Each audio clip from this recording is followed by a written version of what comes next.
8 days ago, the people of Ontario elected a new government. You sent a clear message. You voted for a plan that respects you and respects your hard-earned money. You voted for a team that was ready to govern. You gave us a mandate to take immediate action. And that's what we're going to do. After 15 years of being gouged at the pumps, gouged by high taxes and cap and trade, the people of Ontario want relief. And during the election, I promised we would take immediate action to lower gas prices by scrapping the carbon tax and ending cap and trade. Today, I want to confirm that in Ontario, the carbon taxes days are numbered.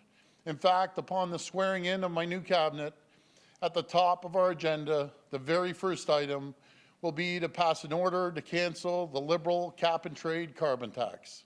As of June the 29th, the cap and trade, the carbon tax, they're gone, they're done. And this will mean relief at the pumps. The first steps to reducing gas prices by 10 cents per litre. So when the legislature resumes, we'll pass legislation to end cap and trade era in Ontario. I've already given our officials clear direction to immediately withdraw Ontario from future auctions for cap and trade credits. Additionally, as promised in our plan for the people, I will directing my Attorney General to use all available resources, to use every power at the government's disposal. We will officially challenge the federal government carbon tax on Ontario families. Because the cap and trade and carbon tax does nothing for the environment. All it does is hurt small businesses and hurt families. Eliminating the cap and trade carbon tax is the right thing to do. It's a key component in our plan to bring your gas prices down by 10 cents a litre. My friends, I promise to deliver on my plan for the people. I promised that we would make life more affordable in Ontario. I promised we would reduce gas prices and respect your hard-earned money, and I plan on delivering my promises. Thank you. Okay, we'll take questions over here one at a time. Go ahead, Cynthia. I know this is a major announcement for you, and I'm sorry, I'm running to another news conference and I'm on a different story. 2 little girls were shot in a playground at 5 o'clock when you were standing right here with the Foreign Affairs Minister yesterday. Gun control, carding, they were issues in the campaign. I remember you were booed at an event saying that you wanted to bring Tavis back. Where do you stand now on carding? The union chief, the police union head is saying the lack of carding is an issue here. What do you think about that, and what do you think about Tavis? Well, first of all, we're allocating millions of dollars to Toronto and Ottawa police to be able to fight guns and gangs. And I also think that once we catch these thugs and these cowards, that they get locked up. They get locked up for a long time. That's a problem. We have a bunch of thugs running around the city with guns, shooting people, and my prayers and thoughts go out to their families and the 2 little kids. It's heartbreaking. Every single person here, most people have children, and you can't even comprehend what the families are going through. These innocent 2 little kids being shot in the streets of Toronto. What's the city coming to? But our government will assist our Toronto police. I believe the best police anywhere for a city in North America. And we're going to make sure that we give them all the resources they need. Okay, next question. Make sure that we help them out, because this can't happen again, ever. Go ahead. Over here. Oh, sorry. Question, David. Apologize. There are billions in cap and trade credits that have already been sold. How much will scrapping cap and trade cost, and the timeline to try and unwind cap and trade? What does that look like? Well, there's the auctions, as you may know or may not know, happens every quarter. So we're going to, once we go back to the legislature, we'll create legislation that will get rid of it. And again, there's programs that are offsetting that money. We have our own fund of over $500 million to support the environment. So it's going to be offset by the programs that they had in the past. For instance, giving people that drive $80,000 cars credits. Next question. Hi, Mr. Ford. Marika Walsh with iPolitics.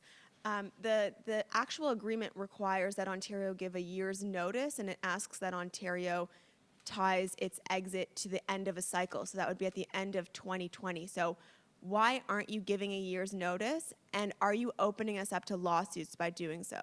No, I think the companies are going to be quite happy that they don't have to pay for this. But they've We were already given, paid, sir. They've well, already paid. they're going to be quite happy that they won't be paying in the future. And what we're doing is putting money back into businesses' pockets, back into families' pockets, and I think people will be pleased. And we're going to be dealing with our staff at the province here, and we're going to move forward on this legislation.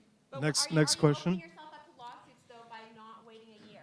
Well, no, I don't believe so. We've looked into that, and we don't see a problem with that. Okay, go ahead. Mr. Ford, so companies they currently hold about $2 billion in these carbon allowances. Families aren't going to see any of that money because the companies have already paid for it. So the only way that businesses or families see any savings is if they get reimbursed. Will the government reimburse companies for the $2 billion they've already paid? Well, they're going to see immediate relief. Everyone's going to see it because we're going to reduce gas prices. Overall, our goal is to reduce gas prices by 10 cents a liter. That's going to go right into the back pockets of consumers, but it's also going to go in the pockets of small businesses, medium and large businesses. Gas prices affect every single good and service that we have here in our country, and I just know it's going to make a big difference for people. And all you have to do, I shouldn't call companies out. You drive by a gas station, it's not too busy. You drive by a Costco and they're 3 cents less, and there's lineups around the block. So when we do 10 cents, that's going to put huge relief in the backs of the pockets of taxpayers and businesses. Next question. Megan Fitzpatrick, CBC News. You said that the cap and trade system does nothing to help the environment, That's right. but I think there are people that might disagree with you on that. Sure. And there are people I've talked to who are wondering what you are going to do then to fight global emissions. You've said that you believe in man-made global warming, but what are you going to do instead to reduce greenhouse gas emissions? Your platform said something about an emissions reduction fund, but you never talked about that on the campaign trail. Well, we're gonna talk about that moving forward. As I've said, what I've talked to across the province, they want clean air, they want clean rivers, clean lakes. They want to make sure our environment is clean, our parks are clean, and we're going to do everything we can to make sure that we facilitate that. But keep in mind, we have over $500 million, $500 million set aside for the environment. We take that very serious, and we're going to make sure we consult with people in that industry. But this goes back to the carbon tax is the worst tax any government could put on businesses and families. It affects them every single day, and we're going to give them relief. We're going to stop the government from gouging the people, and when it comes to the gas prices, and that's just one step, how we're going to put money back into the taxpayer's pocket. Next question. Mr. Ford, Sean Jeffords, Canadian Okay, Press.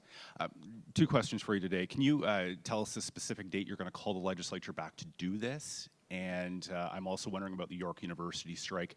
Will you introduce back to work legislation on that day to end that strike? Well, Sean, let's just stay tuned. I'll be announcing that in a little while. But we're going to be working hard to implement our mandate that the people elected us on, and we're going to move fast and make sure we fulfill it. So I will get back to you on that, on the exact date, but the swearing in is on June the 29th. Everyone's welcome, and I look forward to getting sworn in and getting a cabinet and turning this province around. Last question. All right, you've answered most of my questions already. Nathan Downer from CP24. You did say once that your first act would be the fire of the CEO of Hydro One. Is that still the plan, or is that going to be number two? What happened to that? Well, we're going to make sure that, by the way, the CEO, he's done, he's gone. He's gone, and we're going to make sure that we reduce hydro rates by 12%, putting more relief into the taxpayer's pocket. And today we're going to focus on the carbon tax, putting 10 cents back in everyone's pocket, and companies too. When the delivery charges come in, they don't have the surcharges on invoices on these small businesses. When gas prices jump up, the gas prices under our administration is going to go down. And I look forward to putting money back into the business's pocket and the average person's pocket. Nothing drives people more crazy than on the weekend mysteriously, all these prices of gas go up. Like the gas prices, the gas companies, I'm putting you on notice. You aren't going to be playing these games out of the blue. You're going to start gouging the people of Ontario. It's not going to happen. Just mysteriously, again, Friday rolls around, long weekend, and they start gouging people.